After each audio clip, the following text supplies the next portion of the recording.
আসসালামু আলাইকুম। Shakil tech academy YouTube channel পক্ষ থেকে আপনাদেরকে স্বাগতম ও শুভেচ্ছা। আজকে আপনাদের জন্য আমি একটা নতুন নিয়োগ বিজ্ঞপ্তি নিয়ে আসলাম। সেটা হচ্ছে বাংলাদেশ ভোক্তা অধিনের যে একটা ইয়ে আছে, সেটা হচ্ছে বাণিজ্য মন্ত্রণালয়ে একটি নিয়োগ বিজ্ঞপ্তি। সে বিষয় নিয়ে আজকে আলোচনা করবো, ঠিক আছে? তো আলোচনা করার আগে আপনাদের প্রতি আমার একটা রিকোয়েস্ট থাকবে, যারা যারা আমার চ্যানেলে নতুন আছেন সবাই আমার চ্যানেলটিকে সাবস্ক্রাইব এবং লাইক এবং শেয়ার করে দেবেন, ঠিক আছে? তো তো আর সময় না বাড়িয়ে চলে যায় যে আমাদের যে আবেদন সহ এবং আমাদের কি কি পদে আবেদন করেছে সব বিষয় নিয়ে আজকে আলোচনা করব। তো সেটা হচ্ছে নমুনা সংগ্রহকারী 19তম গ্রেডের চাকরি, 8,500 টাকা থেকে 20,570 টাকা পর্যন্ত এনাদের স্যালারি থাকবে। 6 জন লোক নিবে এনার থেকে। তো শিক্ষাগত যোগ্যতা হচ্ছে কোনো স্বীকৃতি বোর্ড বা প্রতিষ্ঠান হতে বিজ্ঞানের ন্যূনতম দ্বিতীয় বিভাগের মাধ্যমিক স্কুল সার্টিফিকেট থাকতে হবে, সামান্য থাকতে হবে, যেটা আমরা এসএসসি বা দাখিল বা আলিম বা এইচএসসি বলি, সেটা, ঠিক আছে? এটি আপনাদের অভিজ্ঞতা থাকতে হবে। তো এটা সকল জেলা থেকে আবেদন করতে পারবেন, এতে কোনো সমস্যা নাই, ঠিক আছে? তারপর হচ্ছে 6 নম্বর আমরা দেখতে পাচ্ছি যে একজন গাড়ি চালক। তো 16তম গ্রেডের চাকরি, 9,300 টাকা থেকে 22,490 টাকা পর্যন্ত এনার স্যালারি থাকে পার্মানেন্ট। তারপর হচ্ছে ওনার পদের সংখ্যা হলে একজন। শিক্ষাগত যোগ্যতা হচ্ছে জুনিয়র স্কুল সার্টিফিকেট বা সামান্য থাকলে সমস্যা নাই, এবং হালকা চলাচলের বৈধ, ঠিক আছে, বৈধ হালকা ড্রাইভিং লাইসেন্স থাকতে হবে। তবে কোনো স্বীকৃতি বোর্ড প্রতিষ্ঠান হতে মাধ্যমিক স্কুল সার্টিফিকেট বা সামান্য স্কুল সার্টিফিকেট উত্তোলন প্রার্থীদের অগ্রাধিকার দেওয়া হবে। যারা যারা এসএসসি বা এসএসসি পরীক্ষা দিয়েছেন তাদেরকে এখানে বেশি অগ্রাধিকার দেওয়া হবে। তা যাদের আবেদন করেছেন বা আবেদন করবেন, যারা ড্রাইভিং এর ট্রেড করেছেন, যাদের কি বলে হালকা বৈধ ড্রাইভিং লাইসেন্স আছেন, তারা এখানে আবেদন করতে পারেন। এবং যাদের শিক্ষাগত যোগ্যতা আরো বেশি আছে, আপনারা এখানে দিয়ে দিতে পারেন, আপনাদেরকে অগ্রাধিকার বেশি দিবে, ঠিক আছে? তো এটা সকল জেলা থেকেই আবেদন করতে পারবেন, ঠিক আছে? সকল জেলা থেকে আবেদন করতে পারবেন না, এটা হচ্ছে আপনার কিছু নির্দেশ দেওয়া আছে। তো সেটা আমি বলে দিচ্ছি, ঠিক আছে? তারপর পরবর্তীতে আমি বলে দিচ্ছি যে কোন থেকে আবেদন করতে পারবে, ঠিক আছে? তো আপনারা খেয়াল রাখেন। তারপর হচ্ছে সহকারী হিসাব রক্ষণ, 16তম গ্রেডের চাকরি, 9,300 টাকা থেকে 22,490 টাকা পর্যন্ত স্যালারি থাকবে। তো এনার পদের সংখ্যা হচ্ছে 7 জন নিবে।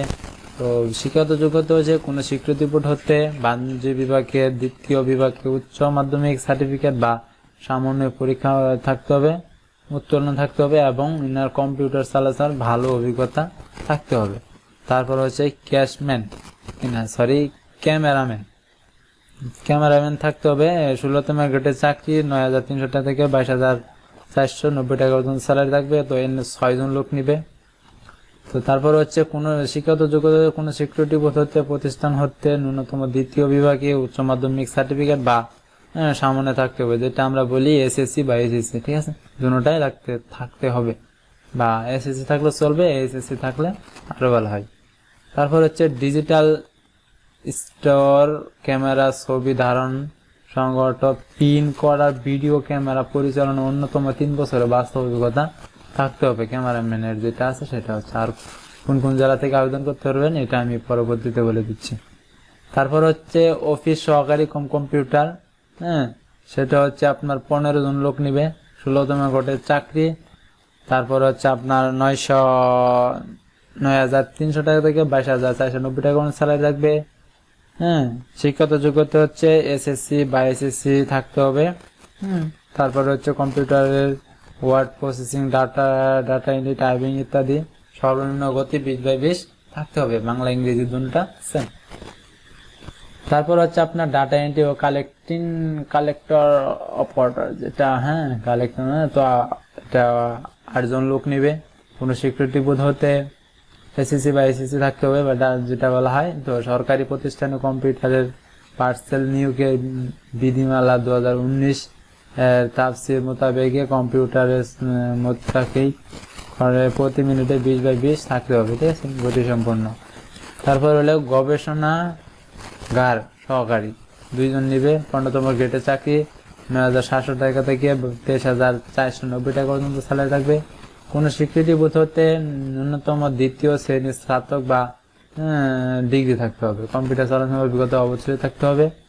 তবে এটা থাকতে হবে। তো 1 থেকে আমরা যে 6 নং পর্যন্ত দেখতে পারতেছি। তো এনারা কোন কোন জেলা থেকে আবেদন করতে হবে সেটা হচ্ছে আপনার ঢাকা, গাজীপুর, মানিকগঞ্জ, মুন্সিগঞ্জ, নারায়ণগঞ্জ, নকশিদি, ফরিদপুর, মাদারীপুর, রাজবাড়ী, শরীয়তপুর, কিশোরগঞ্জ, টাঙ্গাইল, ময়মনসিংহ, জামালপুর, নেত্রকোনা, শেরপুর, চট্টগ্রাম, বান্দরগঞ্জ, কক্সবাজার, ব্রাহ্মণবাড়িয়া, চাঁদপুর, কুমিল্লা, নোয়াখালী, রাঙ্গামাটি, রাজশাহী, পাবনা, সিরাজগঞ্জ, নওগাঁ, চাঁপাইগঞ্জ, বগুড়া, তারপর হচ্ছে রংপুর, দিনাজপুর, গাইবান্ধা, কুড়িগ্রাম, লালমনিরহাট, খুলনা, যশোর, ঝিনাইদহ, বাগেরহাট, সাতক্ষীরা, চুয়াডাঙ্গা, কুষ্টিয়া, মেহেরপুর, বরিশাল, ভোলা, পিরোজপুর, সিলেট, মৌলভীবাজার, সুনামগঞ্জ, হবিগঞ্জ। তো আমরা যে সকল এই জেলাগুলো ভিত্তি দেখলাম সে সকল জেলার লোক এখানে আবেদন করতে পারবেন, এতে কোনো সমস্যা নাই। তো ইতিমধ্যে এনার আবেদনটি রানিং হয়েছে। তো আমরা দেখতে পাচ্ছি যে 12 এপ্রিল 2023 সকাল 10টা থেকে আবেদনটি রানিং হয়েছে। তো এবং শেষ হবে 2 মে 2023, 5 ঘটি হলে অনেক লং টাইম আছে, ঠিক আছে, আবেদন করতে পারবেন, কোনো সমস্যা নাই। তো তারপরে আমরা দেখতে পারতেছি যে আমাদের যে টাকা ফিস কেটে নিবে সেটা হচ্ছে আপনার 1, 2, 3, 4, 5, 6 ক্রমিক নংয়ে 223 টাকা করে ফিস কাটবে, ঠিক আছে, 200 টাকা আর 223 টাকা হচ্ছে ফিস। আর হচ্ছে আপনার 7 নম্বর যে আছে সেটা 7 নম্বর কি আছে, কি পত্র, 7 নম্বর হচ্ছে নমুনা সংগ্রহকারী। এটা আপনার 112 টাকা ফিস থাকবে। তারপর হচ্ছে আপনার আবেদনের যে সিস্টেমটা সেটা হচ্ছে আপনার DNCRP.com এই ওয়েবসাইটে চলে যাবেন। তো ওয়েবসাইটে চলে যাওয়ার পরে আপনার অ্যাপ্লাই বাটনে ক্লিক করবেন। অ্যাপ্লাই বাটনে ক্লিক করার পরে আপনাদের মাঝে একটি অ্যাপ্লাই বাটনে ক্লিক করার পরে আপনার পদটি সিলেক্ট করবেন। তো পদটি সিলেক্ট করার পরে নেক্সট বাটনে ক্লিক করবেন। নেক্সট বাটনে ক্লিক করে আপনার যে ডিটেলসগুলো আছে সেই ডিটেলসগুলো খুব সুন্দরভাবে পূরণ করবেন যাতে ভুল না হয়। পূরণ করার পরে আপনার সাবমিশন বাটনে ক্লিক করার আগে আপনার পাসপোর্ট একটা ছবি লাগবে 300x300 এবং সিগনেচার লাগবে 300/80। তো সেই ছবিটা কিভাবে তৈরি করবেন আমার ইতিমধ্যে আমার ইউটিউব ফাইলে আছে, আপনারা চাইলে ওইখান থেকে দেখে আসতে পারেন, ঠিক আছে। তো কিভাবে 300x300 ছবি তৈরি করতে হয় সেই বিষয়টা আমার এখানে দেওয়া আছে ফটোশপ দিয়ে। তো আপনারা ওই 300x300 ছবি দিবেন এবং 300x80 একটা ছবি দিয়ে পিক্সেল ওই ছবির স্থানে ছবিগুলো আপনারা চুজ করে দিবেন।